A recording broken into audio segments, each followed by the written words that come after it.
Hello friends, இன்னைக்கு நம்ம 10th standard Tamil இயல் 2லேருந்து பரிபாடல் அந்த லெசனை பார்க்கலாம். விசும்பில் ஊழி ஊழ் ஊழ் செல்ல கருவளர் வானத்து இசையில் தோன்றி. இந்த பாடல் இடம்பெற்றது பரிபாடல்ல. இதை எழுதியவர் கீரந்தையார். பொருள் தருகல. விசும்பு அப்படின்னா வானம், தன் பெயல் குளிர்ந்த மழை. இலக்கண குறிப்புல ஊழ் ஊழ் அடுக்கு தொடர். ஒரே மாதிரியான சொற்கள் அடுத்தடுத்து பொருள் தந்தா அது அடுக்கு தொடர்.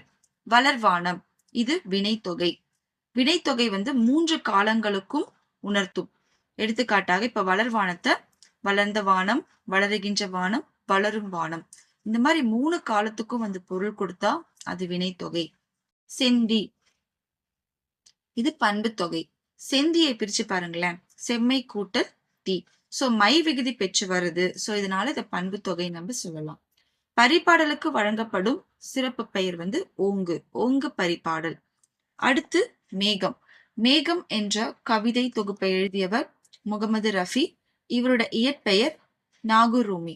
80களின் கணையாழி இந்த இதழில தான் இவர் ஃபர்ஸ்ட் எழுத ஸ்டார்ட் பண்ணாரு. நதியின் கால்கள், 7வது சுவை, சொல்லாத சொல், இதெல்லாம் இவருடைய கவிதை தொகுதிகள். கப்பலுக்கு போன மச்சான் இவர் எழுதிய நாவல். அடுத்து நம்ம பார்க்க போறது பிரம்மம். இந்த சிறுகதையை எழுதியவர் பிரபஞ்சன். இவருடைய இயற்பெயர் வைத்தியலிங்கம். வானம் வசப்படும் என்ற புதினத்திற்காக 1995ஆம் ஆண்டு சாகித்ய அகாதமி விருது இவருக்கு வழங்கப்பட்டது. ஓகே ஃப்ரெண்ட்ஸ், நம்ம அடுத்த லெசனை அடுத்த வீடியோல பார்க்கலாம். தேங்க்யூ ஃபார் வாட்சிங்.